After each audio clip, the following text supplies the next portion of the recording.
mercredi 5 octobre, le président Alassane Ouattara a présenté l'avant-projet constitutionnel devant l'Assemblée nationale. À l'occasion de l'ouverture de la session parlementaire, le chef de l'État a proposé aux députés d'adopter ce texte qui doit poser les fondements de la Troisième République de Côte d'Ivoire. Un texte rejeté par les représentants de l'opposition qui ne siègent pas à l'Assemblée nationale. À la veille du référendum autour de la Constitution qui doit avoir lieu prochainement, nous recevons sur cette spéciale de votre magazine Focus Politique Bénitian Ouattara, directeur de campagne chargé des clubs de soutien des mouvements associatifs de la diaspora ivoirienne de France. Maître Olivier Cuperlier, avocat au barreau de Paris, ainsi que Cédric Connet, juriste membre du FPI. Bonjour messieurs. Bonjour. Bonjour. Maître Cuperlier, qu'est-ce que la Constitution ? Alors la Constitution, c'est la loi fondamentale d'un pays, c'est ce qui donne les règles du jeu démocratique, donc c'est un élément extrêmement important de la vie politique, avec plusieurs aspects. Un aspect toujours proclamatoire, on rappelle les droits fondamentaux, les objectifs, l'égalité homme-femme, l'accès à l'éducation et la Constitution, le projet de Constitution ivoirienne est riche sur le sujet puisqu'il y a beaucoup d'articles sur ce point-là. Et puis le deuxième aspect extrêmement important, c'est organisation de la vie publique, fonctionnement des institutions, répartition des rôles entre le pouvoir exécutif, le pouvoir législatif, l'autorité judiciaire et le rôle de tous ces organes, comment ces pouvoirs fonctionnent les uns avec les autres, parfois les uns contre les autres, comment s'organisent les contre-pouvoirs. Donc c'est véritablement la norme fondamentale qui organise la vie de la cité et la vie publique à travers l'organisation d'une démocratie. Merci. Maître Connet, comment définiriez-vous une constitution selon vous ? Alors je vais abonder dans le même sens que Maître Cuperlier, merci. C'est la Constitution, comme le disent les juristes au sens matériel du terme, c'est la loi fondamentale plutôt qui répartit les pouvoirs entre les institutions dans une république. Et il n'y a pas beaucoup plus de définitions que celle-là. Monsieur Bénitian Ouattara, êtes-vous d'accord avec les deux définitions que nous venons d'avoir ?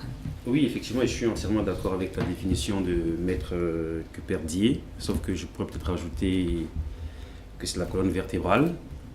Alors, qu'entendez-vous par colonne vertébrale, Monsieur Bénitian ? Alors, la colonne vertébrale, c'est-à-dire que c'est celle-là qui tient droit donc le peuple, c'est celle-là qui permettra en tout cas de permettre en tout cas à une nation de vivre dans des bonnes conditions, les règles, les lois et les droits de tout un chacun. Monsieur Comé, représentant du membre donc du FPI, quels sont les avantages et les contreparties justement de cette nouvelle constitution ivoirienne ? Alors pour le Front populaire ivoirien, il n'y a pas d'avantage à cette nouvelle constitution-là, puisque dans un premier temps, les modalités d'élaboration de la constitution n'ont pas été respectées par le maître de cette constitution-là. Dans la forme et dans le fond, cette constitution-là est dangereuse pour la cohésion nationale en Côte d'Ivoire. Et quelles sont les réformes qui vous posent problème aujourd'hui ? Alors, il y a de nombreuses réformes qui posent problème au niveau de cette constitution-là. Dans un premier temps, le chef de l'État nous avait annoncé une réforme constitutionnelle. Et aujourd'hui, nous partons vers une troisième république. Pour aller vers une troisième république, pour un pays comme la Côte d'Ivoire, qui a souffert des maîtresses du passé, il faudrait que toutes les forces vives de la nation soient associées dans un premier temps à l'élaboration d'une constitution. Parce que ce sont les sillons de l'avenir que nous sommes en train de tracer. Une seule entité, un parti politique ou un comité d'experts ne peut pas prendre sur lui la responsabilité d'engager la vie de toute une nation. Et c'est la raison pour laquelle nous disons non à cette constitution. Monsieur Ouattara, représentant du RHDP, vous êtes d'accord avec ce que vient de dire Monsieur Comé ? Alors je ne suis pas du tout d'accord avec Monsieur Connet, pour la simple et bonne raison que si Monsieur Connet rejette l'actuelle constitution, enfin le projet de constitution qui, je l'espère, sera voté donc le 30 octobre de ce mois, c'est-à-dire qu'il est d'accord avec l'ancienne constitution. Alors que les conditions d'élaboration de la nouvelle constitution dont il parle sont nettement mieux que celles de 2000. Parce qu'il ne faudrait pas qu'on l'oublie, celle de 2000 a été écrite pendant qu'on était sous couvre-feu. celle de 2000 a été écrite sous une dictature militaire. La constitution de 2000 a été écrite pendant que des opposants politiques étaient en exil. La constitution de 2000 a été écrite pendant qu'on déniait le droit à certains Ivoiriens d'être Ivoiriens. Donc, si on compare les deux contextes, alors pour moi, il n'y a pas photo. Celle de 2016, où lui appelle à voter, non, c'est son droit. Mais je dois le dire que le président a dit, c'était une promesse de campagne, il a dit qu'il allait faire donc une constitution, il l'a faite, il a appelé donc des experts, il a fait appel donc à des chefs coutumiers, à des associations, à la société civile. Moi-même, j'y ai contribué, on a été reçus par le chef de l'État. Et tout le monde y a été associé. Donc d'ici, dire que personne n'était associé et que cette constitution sort de je ne sais où, c'est en sérieux, M. Koné. Maître Cuperlier, les avantages et contreparties de cette nouvelle constitution ivoirienne. C'est vrai que je crois qu'on ne pouvait pas rester, la Côte d'Ivoire, après ce qu'elle a traversé, ne pouvait pas rester sur la constitution de 2000, qui était mal née, qui était née dans un contexte extrêmement compliqué. Et c'était un engagement du président Ouattara que de faire cette nouvelle constitution. C'est vrai qu'il est arrivé au pouvoir dans un contexte difficile, hein, on connaît tous la situation dans laquelle il est arrivé au pouvoir, et il était, je crois que parmi ses objectifs, il y avait la volonté de rassembler le peuple ivoirien. Ce qu'il a tenté de faire par cette commission de dialogue et vérité, qui n'a pas été de l'avis général un grand succès malheureusement, et je crois que la Constitution était la deuxième possibilité pour lui de rassembler autour de ce que vous appelez à juste titre la colonne vertébrale, effectivement, qui doit être une œuvre de consensus. Alors, c'est vrai que ce consensus est un petit peu difficile à atteindre dans la mesure où toutes les sensibilités politiques ne sont pas représentées à l'Assemblée nationale, qui effectivement peut-être poser des difficultés démocratiques aujourd'hui. Il n'en demeure pas moins que cette constitution existe et je crois qu'elle est légitime. En tout cas, le président Ouattara a été légitime pour sortir de la constitution de 2000 et offrir quelque chose d'autre à son peuple.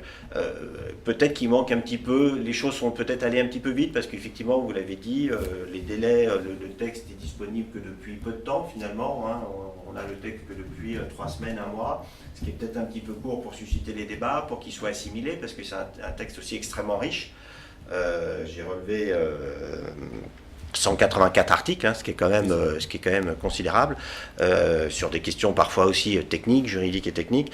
Et c'est vrai que c'est peut-être des délais trop brefs pour prendre toute la mesure de cet instrument juridique complexe qui peut ou pas, on en débattra peut-être, faire changer de République. Moi, j'ai pas le sentiment non plus qu'on accouche d'une révolution et que ce soit un changement de République lorsqu'en France, la 4e République était un régime parlementaire, on est passé avec la 5e République à un régime présidentiel ou semi-présidentiel selon la manière dont on se place, où là il y avait effectivement un vrai changement de République.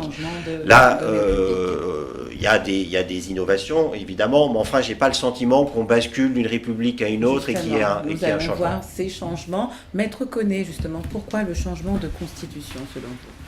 Alors, moi, je ne comprends pas l'empressement du pouvoir à aller vers un changement de constitution. Pour rappeler à M. Bémitian, ici présent, le contexte dans lequel nous nous trouvions en 1999, le contexte, il est presque similaire dans les années 2000. Aujourd'hui, le contexte, même nous pouvons dire qu'il est il est pire que le contexte de 2000. Parce que nous avons aujourd'hui une société ivoirienne qui se trouve dans un état lamentable, où nous avons le prix du poisson qui passe sous l'air Gbagbo de 1100 francs aujourd'hui à 1700. Nous avons le problème des microbes qui est un problème sécuritaire. Nous avons également le problème de réconciliation nationale où le gouvernement peine à réconcilier les Ivoiriens. Ce sont les priorités qu'il faut prendre en compte. C'est les priorités, c'est le sens dans lequel il faut abonder avant aujourd'hui de parler de constitution. Et je rappelle à M. Bémitian, ici présent, que la constitution d'août 2000 a été votée à 86%.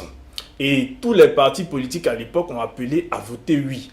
Un changement constitutionnel qui arrive beaucoup trop tôt, selon vous ? À ce jour-là, pour aller vers un changement constitutionnel, il faut dans un premier temps aller vers une détente véritable, vers un apaisement. Une détente véritable, monsieur Ouattara. Comme ça, nous pourrions nous asseoir pour en discuter. Écoutez, moi je viens de la Côte d'Ivoire, je suis arrivé il y a quelques heures de la Côte d'Ivoire. je dois avouer que la Côte d'Ivoire qu'il décrit d'ici n'est pas du tout ce que moi je vois en ce moment au pays. Aujourd'hui, la situation, en tout cas le climat politique est beaucoup plus apaisé que celui de 2000. Parce que celui de 2000, chers frères, je dois vous le dire, nous étions sous coup d'État militaire. Nous étions à cette époque-là sous couvre-feu, donc les Ivoiriens n'étaient pas libres. Entre nous, une constitution qui a été faite par un chef d'État, même par un président à l'époque, et vous avez bien fait de le rappeler que M. Ouattara était légitime, donc a fait cette nouvelle constitution-là, parce que M. Ouattara est président de la République et non chef de l'État. Vous aviez appelé à voter l'ancienne constitution, donc celle de 2000, sous couvre-feu, où les Ivoiriens n'étaient pas libres. Nous avions tous appelé à voter, y compris le je le dis encore une M. fois de Ouattara, plus. Et ce que j'aimerais dire, cette constitution, là où elle est intéressante, madame, c'est qu'elle tire les leçons politiques de nous, c'est qu'elle tire les leçons politiques du passé. Voilà, elle tient compte du passé, elle tire aussi donc, elle parle de la réconciliation. En tout cas, elle insiste sur la réconciliation dans un En état. ça, vous êtes en accord, c'est-à-dire il faut cette réconciliation exactement. Il avant. faut une réconciliation avant Je d'aller dis bien, vers cette constitution. Elle insiste sur le Pour fait finir, qu'il oui. faille se réconcilier entre nous dans un état laïque. Parce que la réalité, le développement dont vous parliez, aujourd'hui, tout le monde est d'accord pour dire que la Côte d'Ivoire est un pays où l'économie... L'avenir. Oui, l'avenir et aussi l'économie, parce qu'il ne faut pas qu'on l'oublie. Il aime bien parler de ce qui ne marche pas, mais il faudrait aussi qu'il parle de ce qui marche. On était en récession quand eux étaient au pouvoir. On avait moins 4% du PIB. Aujourd'hui, on a plus 10 points. Donc on a fait quand même 14 points de plus. Ce n'est pas rien. Il n'y avait pas d'infrastructure quand vous étiez là. Aujourd'hui, il y a des ponts, il y a des routes, il y a, je dirais, le taux de pauvreté a baissé sous Ouattara. Monsieur Koné, votre opinion sur ce que vient de dire J'aime M. bien la Ouattara. communication cosmétique de nos camarades du RDR quand ils peignent le monde des bisounours au niveau d'Abidjan. Je vais vous prendre un exemple qui est simple. Le gouvernement ivoirien n'a même pas pu mettre en place un plan de redressement viable dans l'affaire Comium qui s'est passée récemment. Des Ivoiriens ont perdu leur emploi. Nous étions à quelques jours de la rentrée quand le père de famille qui habite Yopougon ne sait pas comment est-ce qu'il va scolariser son enfant. Sous le pouvoir Gbagbo, que vous aimez dépeindre tant, nous avions la Versus Bank qui allait mettre la clé sous le paillasson. Et le pouvoir Gbagbo a fait des mains et pieds pour que les emplois des Ivoiriens soient maintenus au niveau de la Versus Bank. Alors, selon Voilà. vous, une croissance qui ne bénéficie pas à l'intégralité de la société. Madame, j'appelle ça de la société. communication cosmétique. Parce que comment est-ce que vous expliquez aux jeunes qui a Bobo qui a de la croissance quand ils peinent à faire 2 repas par jour? C'est quoi cette définition de la communication cosmétique Il croissance faut cosmétique. dire que tout va bien quand tout ne va pas bien. Nous Donc, ne sommes tout ne pas va bien. d'accord. En fait, Là, nous ne sommes pas d'accord. On a En fait, ici sur le plateau la vie d'un Ivoirien qui Je vient vais- d'arriver vous voyez- du pays. vous voyez- Mais qu'est-ce qui ne va pas, justement, Vous voyez monsieur ce qui est- Koné vous- Alors, oui, mais- juste... Vous voyez ce qui est intéressant? Monsieur Ouattara, Vous vous voyez ce aurez qui est la parole intéressant? juste après Monsieur Koné qui a attendu la fin de votre... Allez-y, monsieur Koné. Madame, Monsieur comme je Koné. vous le disais, Mhm. nous sommes des acteurs politiques. Nous nous sommes engagés pour le bien-être de nos populations.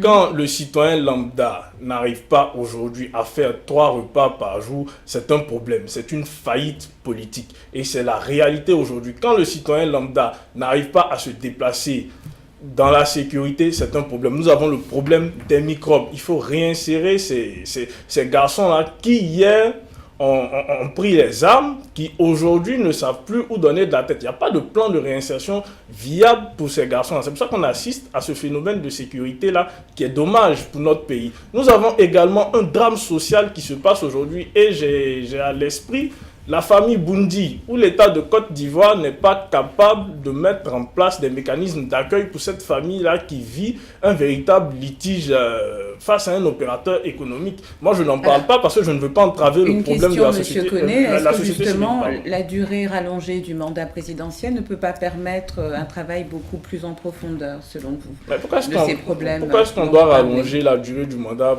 présidentiel? Il faut de l'alternance démocratique. Vous savez, je suis issu... C'est le changement politique Je qui parle permettra aujourd'hui- d'enrayer les microbes? Un exemple Non, je ne dis pas qu'il faut un changement brusque et je ne suis pas également dans une logique où j'agite la baguette magique. Il faut être pragmatique dans la gestion des problèmes. Le problème de l'alternance démocratique pour nous, il est important parce que dans un premier temps, je suis issu d'un parti de gauche. Chez nous, c'est le renouvellement des forces, le renouvellement des idées. Il faut embrasser le monde dans ses mutations. Cela est très important, c'est pour ça qu'on parle d'alternance démocratique. Rallonger le mandat présidentiel, où est le changement dans le rallongement du mandat mandat présidentiel. Est-ce que le travail a été achevé? Qu'en pensez-vous, Maître Cuperlier? Le travail de quoi? De rénovation De rénovation, d'amélioration de la société ivoirienne. La question qui est posée, c'est est-ce que c'était une priorité finalement, si je comprends bien, de modifier la Constitution alors qu'il reste beaucoup de difficultés au sein du pays. Ça, c'est un problème qui se pose partout, hein, effectivement. Je crois que quand même, c'était bien de le faire, me semble-t-il, parce que, comme je le disais tout à l'heure, le président Ouattara réélu avait cette légitimité. Je pense que s'il avait fait lors de son premier mandat, ça aurait été peut-être un peu prématuré. C'est bien de le faire au début de son deuxième mandat. Il n'en demeure pas moins qu'effectivement, il demeure, comme dans tous les pays, hein, des problèmes économiques, que la situation n'est évidemment pas idéale, et que si on ne réformait ces institutions que lorsque la situation est économiquement idéale, ma foi, on ne le ferait pas souvent. Donc là, de ce point de vue-là, je pense que c'est un débat politique, après économique, mais le moment, me semble-t-il, est pas forcément inopportun pour ce changement constitutionnel. Monsieur Ouattara, qu'est-ce qui peut motiver de telles réformes? Alors déjà, permettez-moi en fait de répondre. De répondre à mon frère Koné, qui parlait d'insécurité, des Ivoiriens qui n'arrivent pas à manger, du problème de déplacement. J'ai envie de demander à M. Koné, ça fait combien de temps que vous n'avez pas été en Côte d'Ivoire, chef? Écoutez, au quotidien, répondez à la question. Ça fait combien de temps? C'est pas très important. Merci. C'est pas ça le plus important. C'est important parce que je ne suis pas déconnecté de la réalité des Ivoiriens parce que c'est ce que vous voulez établir. Vous avez du mal. Non, il faut. Vous avez du mal avec mes questions. Non, je vous ai posé une question simple. Non. Parce que ceux qui vous informent, ils peuvent vous dire tout et n'importe quoi. Alors que si même vous allez sur le terrain, vous allez voir que parfois ce qu'on vous dit de là où vous êtes est différent de ce que vous voyez. Je connais des gens qui étaient comme vous ici en France, qui dépeignaient de la situation comme vous. Mais une fois qu'ils ont été en Côte d'Ivoire, ils ont eu un autre regard.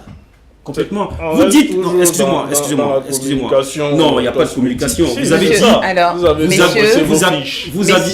dit, qu'en Côte d'Ivoire, on ne peut pas se déplacer.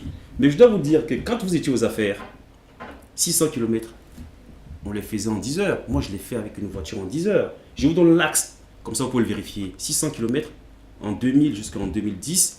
Korogo, Abidjan, je le faisais en 10 heures. 600 km aujourd'hui, c'est où je le fais en combien de temps avec ma voiture? Je le fais en 5h30. Et mieux, il y a même l'avion. Je le fais en 45 minutes. Donc sous Babo, il n'y avait pas d'avion. Il n'y a pas d'avion. Non, excusez-moi. Monsieur Koné, excusez-moi, il y a la question. Permettez-moi de répondre à mon frère Koné, parce que je donne des informations fraîchement venues de la Côte d'Ivoire. Je dis que sous Babo, 600 km, moi, Bimitia Ouattara, je le faisais en 10 heures. Vous pouvez le vérifier. Aujourd'hui, je le fais en 5h30, parce qu'il y a l'autoroute qui a été faite. Les routes ont été refaites. Mieux, je le fais en avion. Sous Babo, il n'y avait pas d'avion en Côte d'Ivoire. Deuxième chose qui est très très importante, vous savez, quand on est dans l'opposition, il faut s'opposer. Je suis entièrement d'accord. Mais vous qui vivez en France, vous pouvez quand même copier ce qui marche en France. Les opposants s'opposent parfois de façon normale, reconnaissent parfois des choses qui sont faites par le gouvernement de bonnes. Je vais vous dire une chose, monsieur. Vous savez-vous que dans cette nouvelle constitution, on promet l'égalité homme-femme, qui n'existait pas dans l'ancienne constitution. Dans cette nouvelle constitution, on oblige nos enfants à aller à l'école jusqu'à un certain âge. Ce qui n'était pas le cas de l'ancienne constitution, parce que nos enfants, à votre temps, quand vous étiez aux affaires, ils étaient plutôt occupés à faire des cabines téléphoniques. Vous savez, la constitution ne laisse pas... je vous en prie. Monsieur Ouattara, monsieur Koné, vous aviez parlé... Messieurs, alors moi je vais vous arrêter et je vais donc... Je vous ai laissé parler, permettez-moi... Voilà, vous allez finir. Laissez-moi finir mes arguments. Monsieur Ouattara, finissez. J'ai dit que sous Babo Laurent, les enfants n'allaient pas à l'école. C'est ce qui a donné les microbes dont vous parliez. En fait, les microbes sont le fruit de votre politique. C'est ça en fait la réalité. Et pourquoi voter cette constitution, madame? Excusez-moi, je vais vous donner un argument tout simple, parce que c'est bien beau de venir parler à la télé, mais il faut savoir de ce qu'on parle. Et à qui est-ce qu'on parle? Moi, je parle ici en France, et je m'adresse à la diaspora. On n'a jamais autant parlé de la diaspora que ce Ouattara, le savez-vous? On n'a jamais eu un ministère des Ivoiriens de l'étranger. Il n'y a que Ouattara, quand il est arrivé, qui a fait cela. Il n'existait pas une direction chargée des Ivoiriens de l'extérieur. Ouattara l'a mis en place. Il a organisé un forum pour que la diaspora puisse s'exprimer, parce qu'il estime que la diaspora est importante dans le développement de la Côte d'Ivoire. Je vais arriver. Et il y avait quand même une injustice faite aux Ivoiriens de la diaspora. C'était laquelle? tous les partis politiques, PDCI, RDR, le FPI, la preuve il est là, il est militant du FPI. Le FPI a sa chapelle ici. Il défend les idées du FPI, vous êtes d'accord avec moi? Au nom de quoi lui, M. Koné, ne peut pas être candidat en Côte d'Ivoire au nom de son parti? Il est bien pour défendre les idées de son parti ici, mais il ne pourrait pas le représenter de façon normale. Aujourd'hui, excusez-moi, d'aujourd'hui, dans la nouvelle constitution que M. Koné appelle à rejeter, on autorise donc les Ivoiriens de la diaspora à avoir des parlementaires. C'est une avancée ou c'est pas une avancée, cher frère? Là, c'est bien inscrit là-dedans. Messieurs, on va laisser donc Monsieur Koné répondre. Merci madame. Je vois que mon ami Bémitien est... Voilà, il est là. Alors, tout à l'heure, il a dit une chose qui est très importante et vous conviendrez avec moi, maître, que il n'y a pas de logique. Une constitution, elle doit être claire, intelligible et accessible au plus grand nombre. Quand dans la constitution, on essaie des dispositions qui doivent se trouver normalement dans une loi, moi je dis qu'il y a problème. Est-ce qu'on a besoin de rappeler un certain nombre de choses dans cette constitution-là? Et d'ailleurs, la commission Veil, en 2008, quand elle rejette la proposition de Sarkozy de parler d'égalité dans la Constitution, elle motive sa décision par le fait qu'on n'a pas besoin de rendre touffu une Constitution. Donc là, il y a un gros problème également au niveau des dispositions de cette Constitution-là. Voilà. Donc quand on parle d'avancée... Monsieur Ouattara parlait justement du fait d'être sur le terrain pour pouvoir analyser la problématique en fait de la société ivoirienne. Donc madame, parce que je suis à l'extérieur, donc je suis coupé des... Non, mais c'est un peu à cela qu'on en vient, parce que je suis à l'extérieur, je suis donc coupé des réalités de vous vous sentez coupé des réalités? Aujourd'hui, non, je ne suis pas coupé des réalités, je me tiens informé chaque jour des réalités, mais aujourd'hui on a des camarades, nous, au niveau du Fonds populaire ivoirien, qui ne peuvent pas se présenter à Abidjan parce que nous vivons dans un climat d'insécurité et de peur. On a des camarades qui sont arrivés à Abidjan qui ont fait l'objet d'arrestations. Je prends par exemple l'exemple du professeur Hubert Oulaye. Je prends également l'exemple de Kwa Justin, qui est le président de la jeunesse du Fonds populaire ivoirien. Je prends l'exemple de son adjoint, Daï Nestor. Toutes ces personnes-là sont incarcérées sans avoir eu la possibilité de voir un juge. Je prends également l'exemple de Samba David, acteur de la société civile, qui a fini de purger sa peine de 6 mois, mais qui, encore à ce jour-là, est dans les géoles du régime. Donc, comment est-ce que vous voulez que des militants de l'opposition, et qui plus sont de grandes figures de l'opposition, là, soient sérénement à Abidjan à ce jour-là? Voilà, ça c'est un grand problème aussi que M. Bémitien ne martèle pas suffisamment. J'aurais aimé l'entendre dire oui, c'est parce que on emprisonne des cadres de l'opposition que les cadres de l'opposition ne peuvent pas se trouver aujourd'hui pour y faire campagne. Donc je crois qu'il faut un peu relativiser cette absence-là au niveau du pays. Quoi, une absence justement des représentants de l'opposition à l'Assemblée? Vous savez, moi je vais être honnête, moi je suis un garçon pragmatique. Les juristes, mais je dois avouer, quand ils parlent, je ne comprends rien. Je n'ai absolument rien compris à ce que vous avez dit. Donc j'ai envie de vous donner un petit conseil.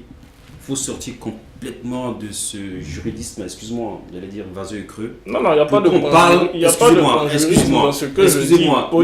Je ne suis pas en ma qualité de juriste. Je voudrais, cher frère, que Monsieur vous adressiez Ouattara, aux Ivoiriens. Parce que je dis moi-même, je ne comprends pas ce que vous dites.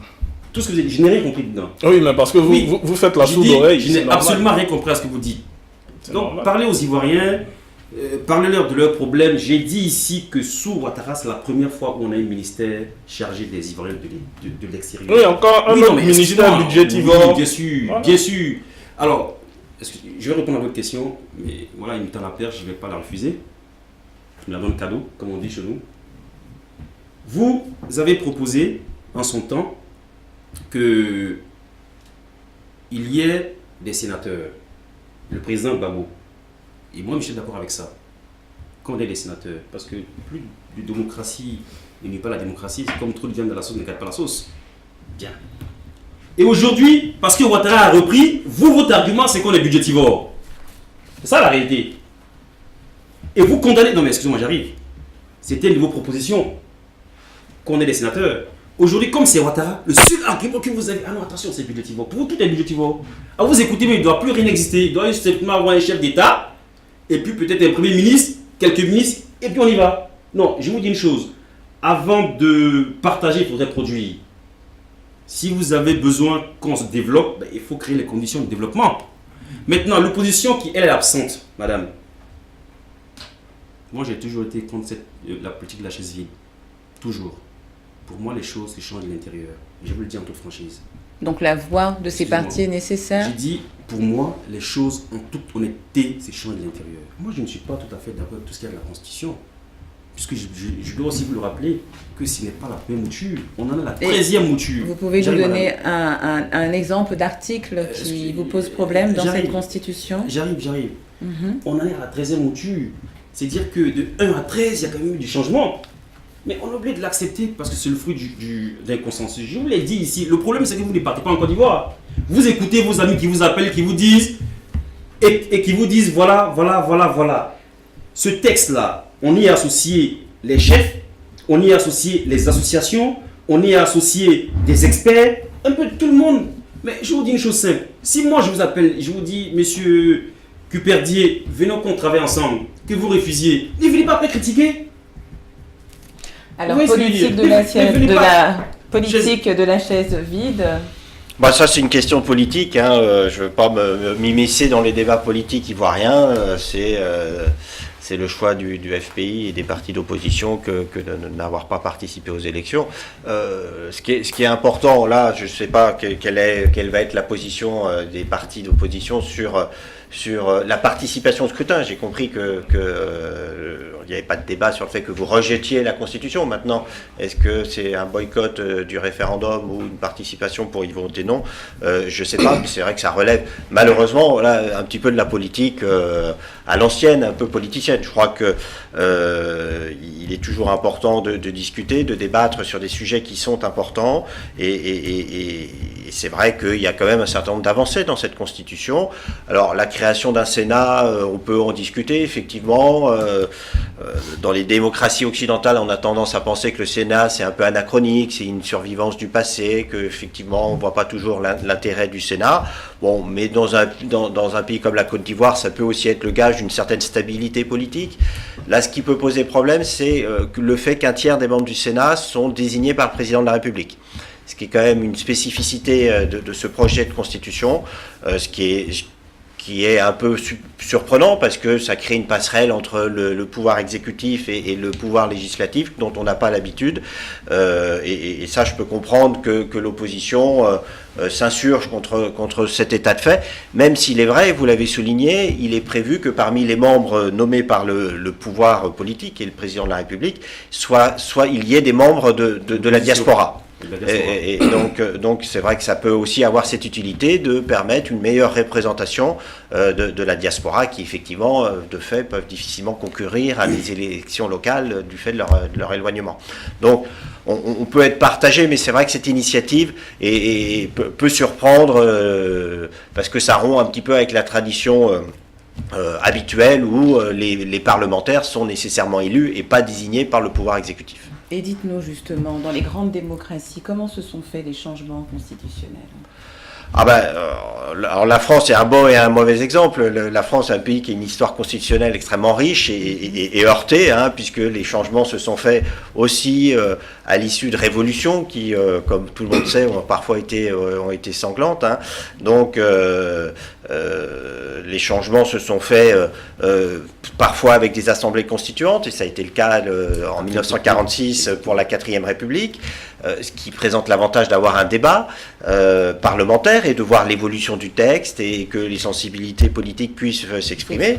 Mais c'est vrai que la Constitution de 58, vous le releviez, n'a pas fait l'objet, n'est pas née d'un débat parlementaire, d'une assemblée constituante, et malgré tout, il en demeure pas moins que c'est une Constitution qui fonctionne, qui a fait ses preuves, preuve, qui a ses défauts, comme toutes les constitutions, mais enfin, qui a permis, qui a doté la France d'une certaine stabilité politique, institutionnelle, et même si aujourd'hui on parle d'une 6e République, malgré tout, la constitution de la 5e République a permis de survivre à un certain nombre de crises, la guerre d'Algérie, aujourd'hui le terrorisme, et elle permet une certaine stabilité. Donc, je ne crois pas qu'on puisse...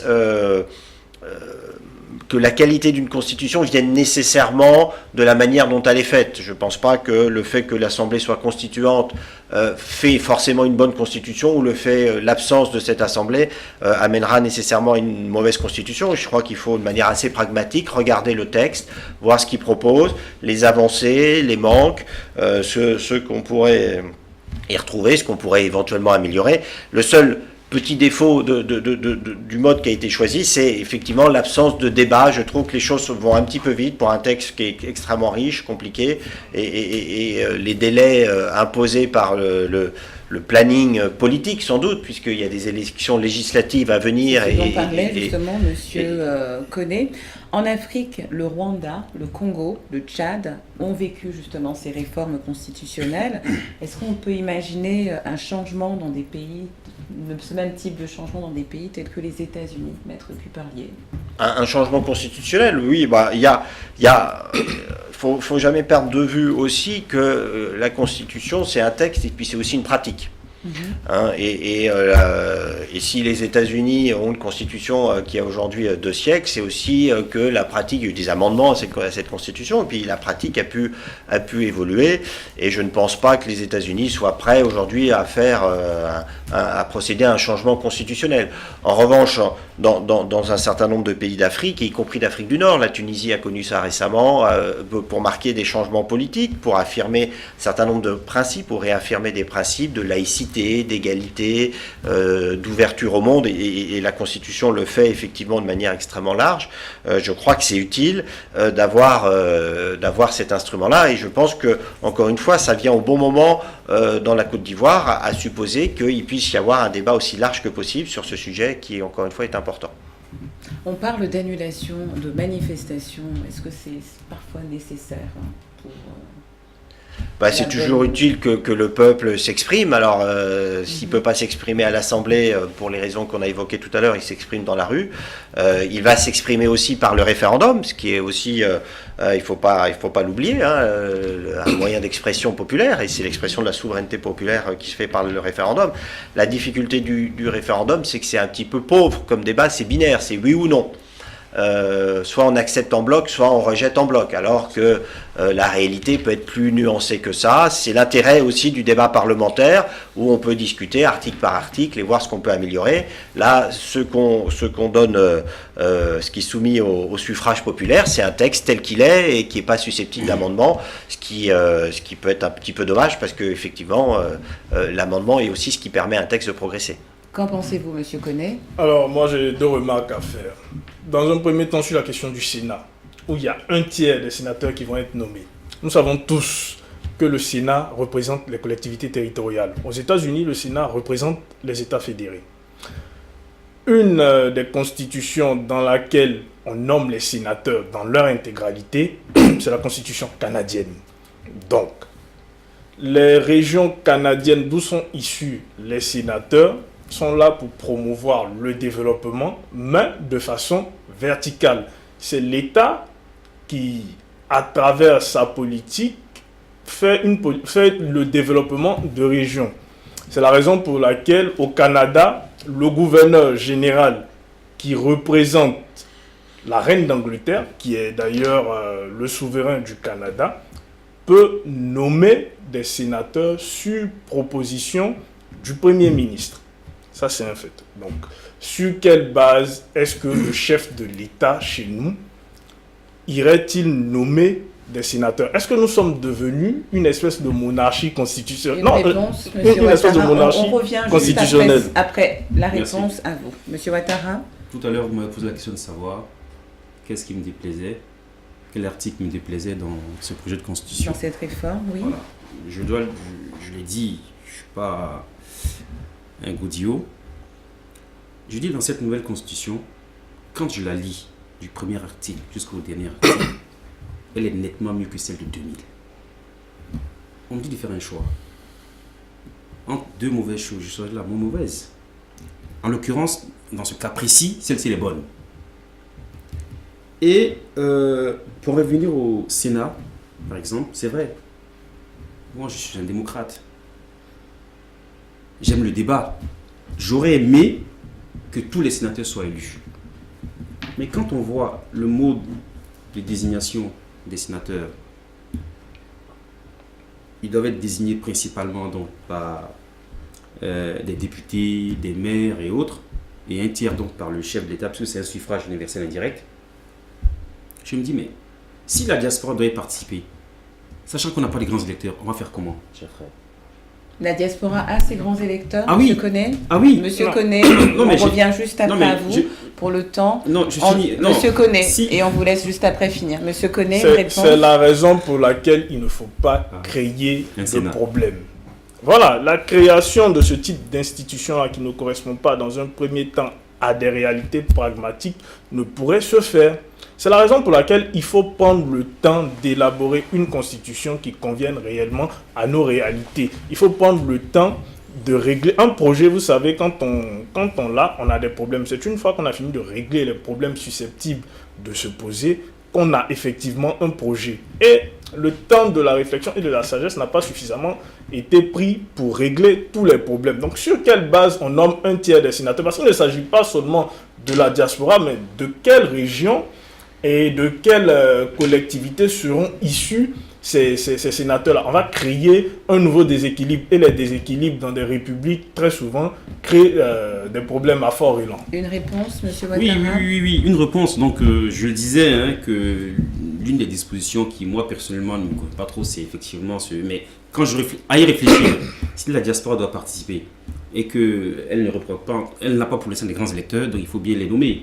Donc, si on arrive à nommer des Ivoiriens de la diaspora comme étant des parlementaires, on peut aussi nommer certains Ivoiriens, comme il l'a dit dans la Constitution, certains hauts fonctionnaires, des gens de l'opposition. Ah, mais moi, je suis Excusez-moi, désolé, quand vous prenez l'exemple de la vous France, voyez, jusqu'à quand vous une parlez- certaine époque, Quand vous parlez, le je vous laisse parler. Sénat Je vous représentait dis- la je vous dis- diaspora. Votre On avis, peut Maître utiliser Cuperrier. ce débat. Parfois, c'est pas Votre moi qui avis, dis la parole qui Maître manque. Non, non, Cuperrier. tiens. Messieurs, votre avis. Ben, sur le Sénat, c'est un vrai sujet. C'est vrai que c'est la représentation des territoires qui est un sujet important hein, dans tous les pays, mais en particulier en Côte d'Ivoire, où il y a des sensibilités différentes entre le Nord et le Sud et après des sous-territoires au sein de ces grandes régions.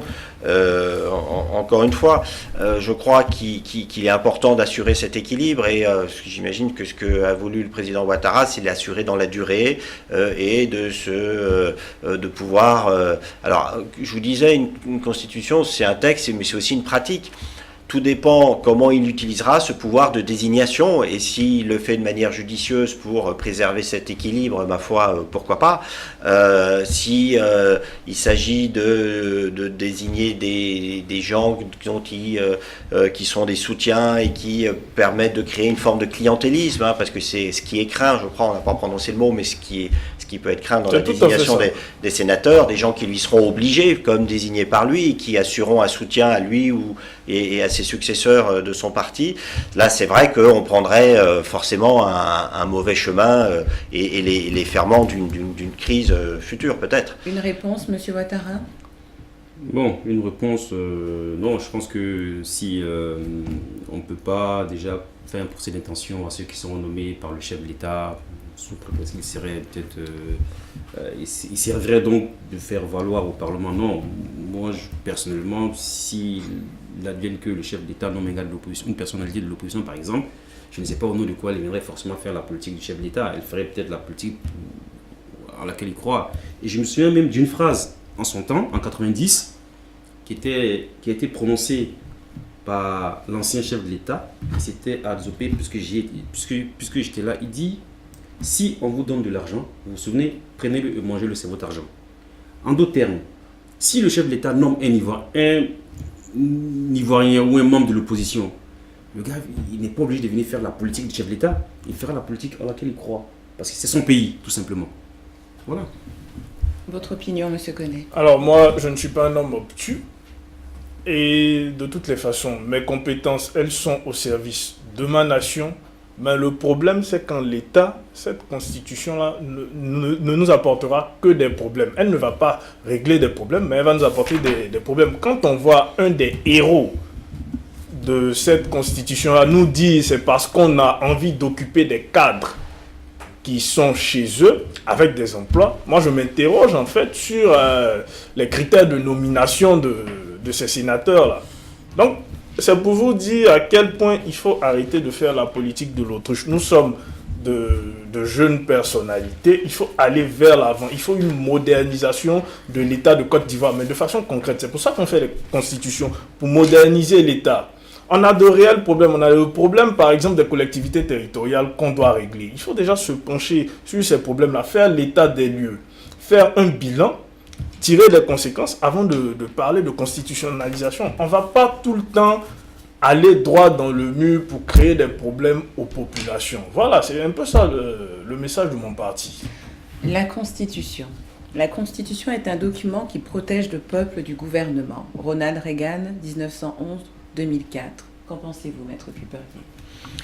C'est vrai que c'est un garde-fou, la Constitution. Hein. C'est ce qui limite le pouvoir du pouvoir, si je puis dire. Donc c'est vrai que l'intérêt de la Constitution, c'est une forme de protection. Et comme c'est la loi fondamentale, c'est la loi à laquelle doivent déférer tous les autres textes qui émanent des organes, soit du pouvoir exécutif, là, s'agissant des décrets, des règlements, soit du pouvoir législatif. Donc c'est le rempart des libertés et c'est effectivement un instrument de protection pour les populations, oui.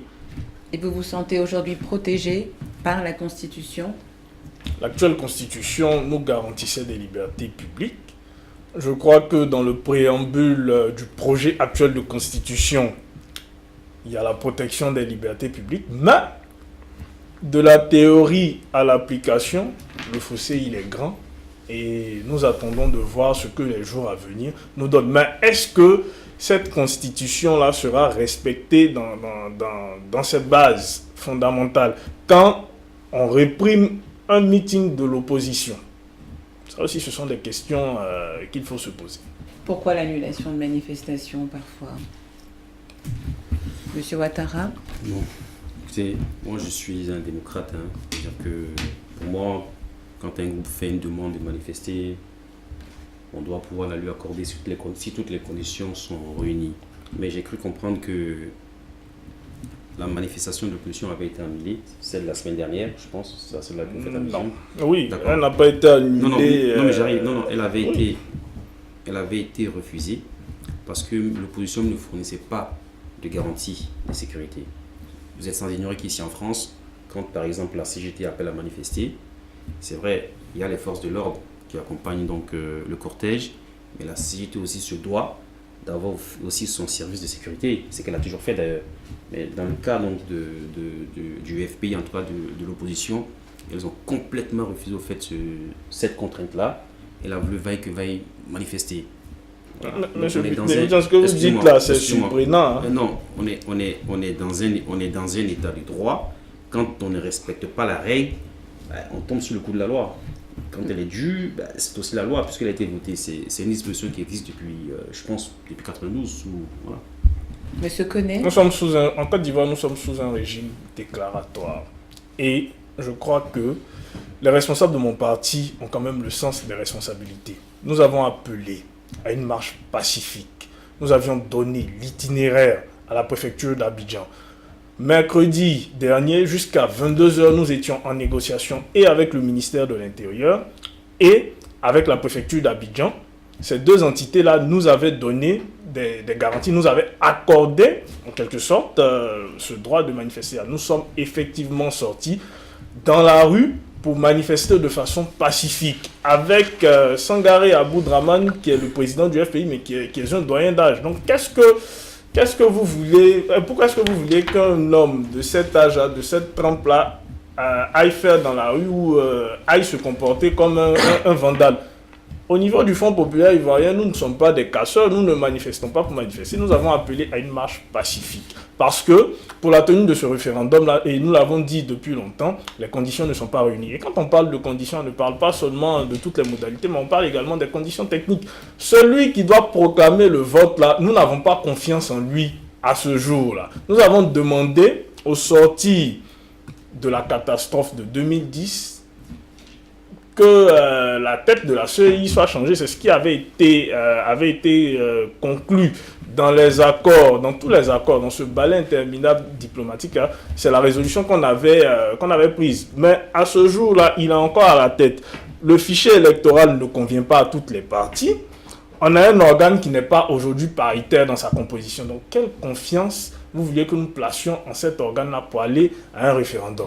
Maître Cuperier, qu'en pensez-vous?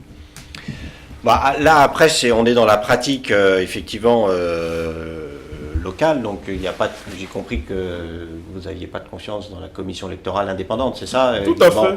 Donc, pour l'organisation du scrutin, c'est ce qui peut être effectivement une difficulté. Je ne sais pas quelles sont vos craintes. Manque d'indépendance du président de cette commission. Là, j'avoue que je n'ai pas d'avis sur le sujet, qui sont là aussi des sujets politiques qui relèvent de la politique ivoirienne. Le vrai problème n'est-il pas le respect et l'application de la Constitution, messieurs? À commencer par M. Ouattara. Oui. En effet, oui. Moi, je pense que le vrai problème, là, en ce moment, c'est que nos frères de l'opposition comprennent que dans cette constitution, il y a quand même de grandes avancées. Je le dis, pour la première fois, on tient compte donc de nos us et coutumes là-dedans, ce qui n'existait pas dans l'ancienne constitution. Et ce qui pourrait peut-être intéresser, j'allais dire, les auditeurs d'ici, voilà, les téléspectateurs d'ici, c'est que pour la première fois, une constitution africaine parle au fait de l'environnement en se référant donc à la COP21. C'est quand même une grosse avancée. Pour la première fois dans cette constitution-là, au fait, on donne plus de droits donc aux handicapés, alors qu'on sait les handicapés en Afrique, c'est quelque chose de très très difficile à vivre. Ils n'ont pas accès à des supermarchés, ils n'ont pas forcément accès aux voiries comme il faudrait, ils sont parfois regardés d'une façon un peu condescendante. Et pour la première fois, en tout cas, on leur accorde assez de droits. Et aussi aux femmes, pour la première fois, donc, on intègre dans cette constitution-là, en fait, le travail donc, des enfants.